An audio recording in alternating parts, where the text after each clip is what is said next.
What's your OF, I am in butthole moment? Someone I hadn't talked to in years came up to me and started telling me about how they haven't been doing that good lately and that they found out they have cancer. Well, I was at work and only half paying attention, so after he stopped talking I said that's good. Haven't seen him since. Luckily for you, this is the kind of thing where an apology has no statute of limitations. There is, however, a deadline. I'll say it for everyone, Jesus Christ.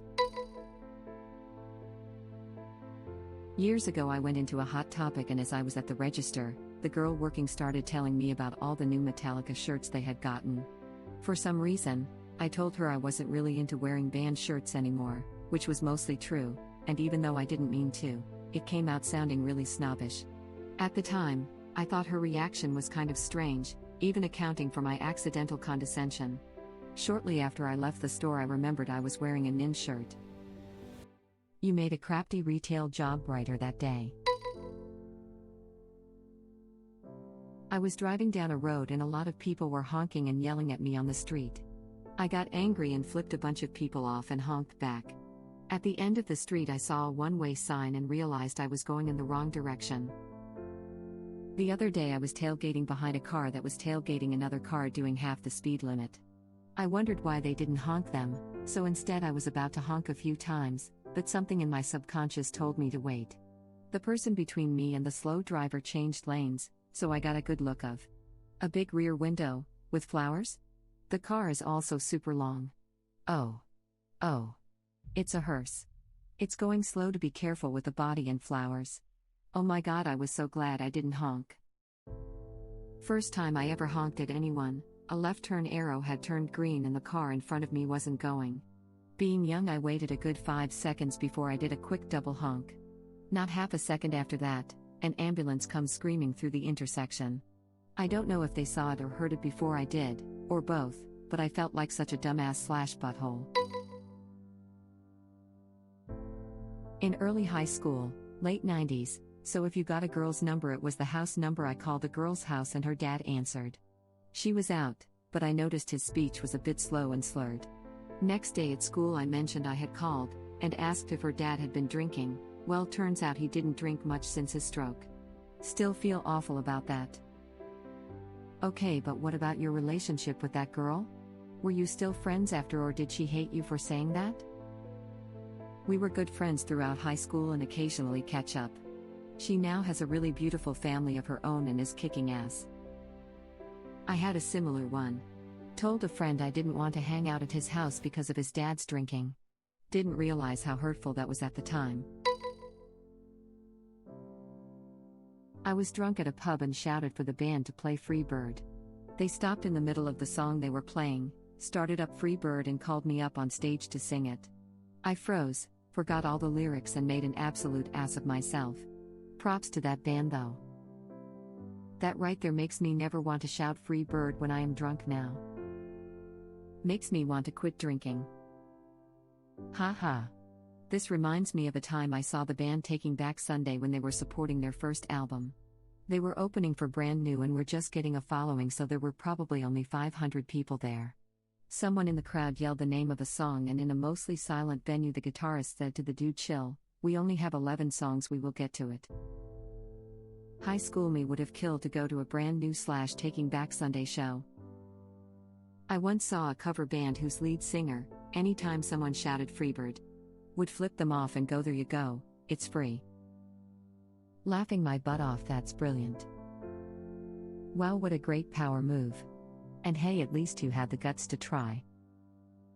That just sounds like standard drunk behavior.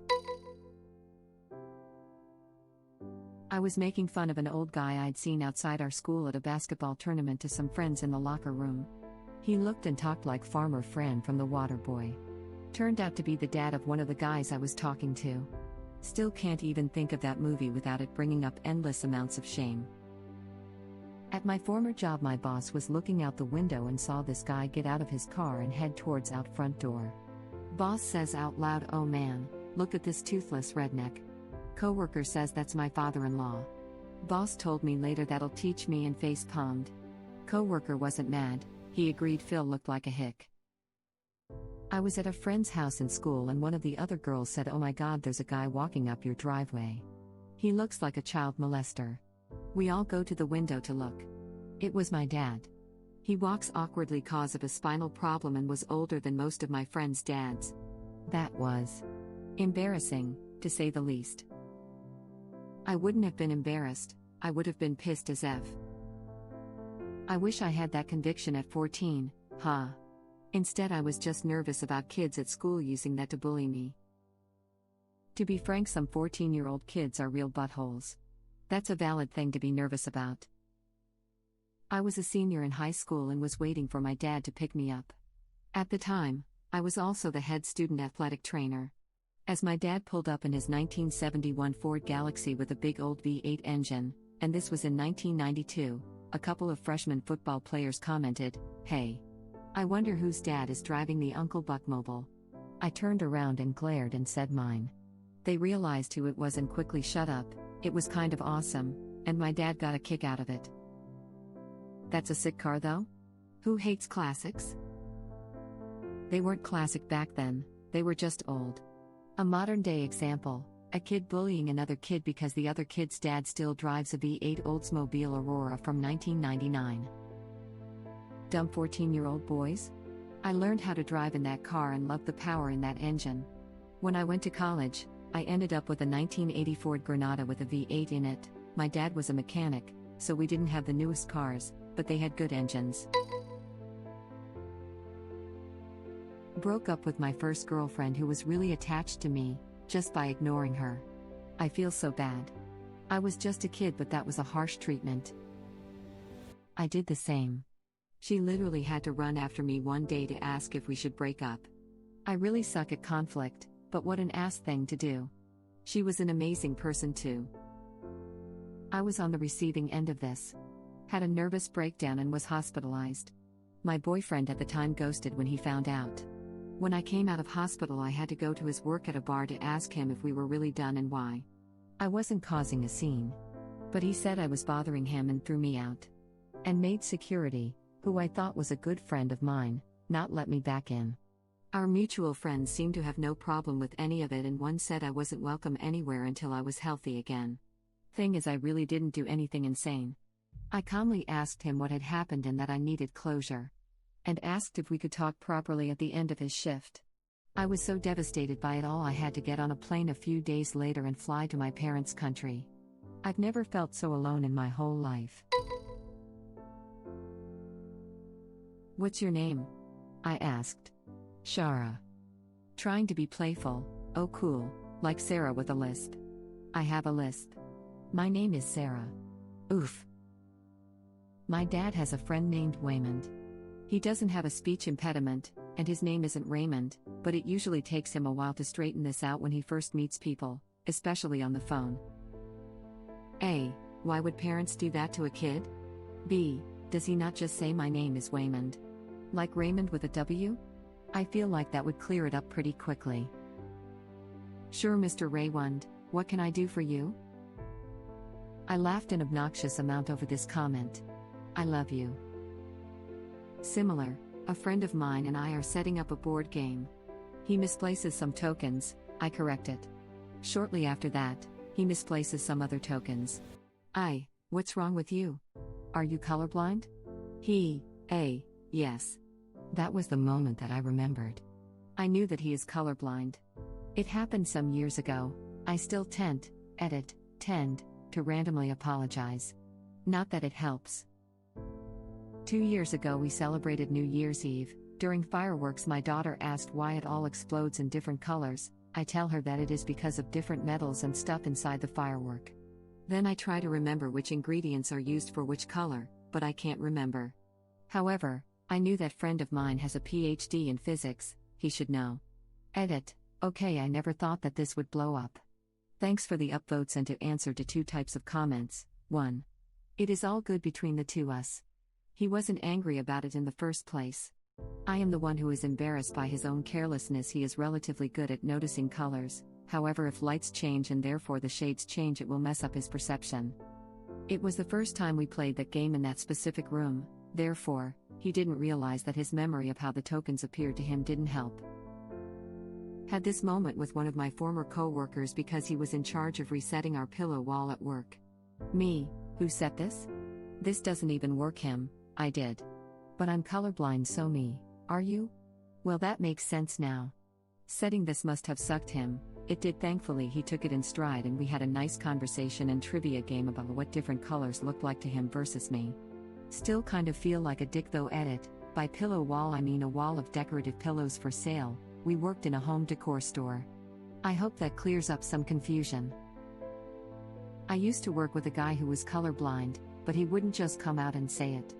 He'd drag it out, trying to make you say things about color to embarrass you with it. It was a really effing weird power play.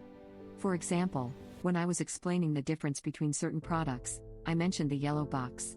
He'd tell me, "Don't say yellow." Okay, but it's the yellow box. Don't say yellow. How else would you like me to describe it? It's otherwise the same box. Just don't say yellow. Okay, the box with this color then. I can't see that? Are you colorblind? Yes, you couldn't have said that at the beginning? I said don't say yellow because I can't see it. Don't say yellow doesn't tell me you're colorblind. You can see this box is a different shade though, right? Yes. We'd be doing something else by now if you just said so and moved on. That sounds exhausting. Why use many colors when few do trick? I worked with a guy who was colorblind and everyone knew it, but he still tried to hide it. One day he and I are out hiking in the fall, and fall colors are supposed to be gorgeous. He randomly looks up at a tree and very over the top says, "Aren't they just beautiful?" But the thing was, the random clump of leaves he pointed to were the most rancid brown and gray leaves I have ever seen. I couldn't say anything though. Just let him have that one. Posting on Reddit sometimes makes me reread my crap and realize I'm being in butthole. I don't do it on purpose, but I think years of reading and writing posts on the internet has tainted my tone. Try Kegels, and tone your taint instead. Heavenly setup, God-tiered executed reply. I don't know if I've got so far as being a butthole, per se, but I've ticked people off by writing without thinking how my words might sound to some people. I'm now trying to limit my comments to positive, informative, or harmlessly funny, and it's great to see hundreds of upvotes once in a while. When I realize the reason I've lost so many friends is that I'm so crafty at getting back to people. Ah man, this one hits home. Same here. Ditto. Took me 10 years to realize I've lost so many potential best friends in my life, only because I wasn't a good friend to them. I used to do this thing where, after I have a good time with people, I never see them again because I want to preserve the idea that I'm fun to be around. Then years go by and I finally feel comfortable saying, "Hey, let's hang out again," and they're like, "Who are you again?" That's a strange line of thought. I'm always afraid people will realize I'm not fun to be around either, but what I do is I ride that train until they realize I'm a bad person. If something goes horribly wrong, then I can do the thing where I don't contact them for forever. Turns out some people will just keep having a great time with me even though I'm clearly a trash gremlin. Or, you're not a trash gremlin after all. That's even better. As we get older and more tired, taking on more responsibilities, we learn very quickly how to drop whatever priorities we feel are wastes of time. If you don't learn how to respond to people within a day or at least a few days, everyone around you will learn how to build lives for themselves without you in it. Super glad you recognize this in yourself. I was in the army, making fun of a guy, said he couldn't even get a medal for something in the Special Olympics. He then pointed out his daughter was in the Special Olympics. I profusely apologized, and he accepted, but it still keeps me awake at night. I once told the joke, "What's the hardest part about eating a vegetable?" The wheelchair. To a girl in high school. She just stared blankly at me and said, "You don't know about my brother, do you?" She then pulled out her phone and showed me her lock screen. A photo of her and her brother, who had been wheelchair-bound since birth. Not my most proud moment. I said to a girl in high school, "At least you have grandparents." She responded, "At least you have parents. My dad's in prison and my mom's in a psychiatric hospital." This one is actually lighthearted and both me and the other guy are buttholes. There is another guy around town here who is very similar to me in terms of humor and sadism. We don't hang out together because we're too similar, but there's no hostility there, we just both know we can only take the other in small doses, we fill the same social niche. He lost both his parents young, and I lost my father when I was a baby. And as coincidence happens, we've met each other for the first time on 4 separate occasions through entirely different groups of friends. Without rehearsing it in any way, we'll continue like we've never met until there's an appropriate place for me to throw in a your mom joke. Well, my mom is dead. He'll awkwardly deadpan, immediately killing any conversation. Well, my dad is dead. My dad is dead too. My father committed suicide. My parents died in a car crash going to get medicine for me.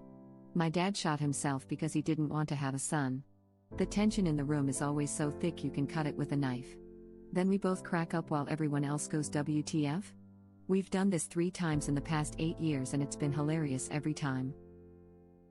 What doesn't kill you gives you a dark, twisted sense of humor, and multiple unhealthy coping methods. Ain't that the truth?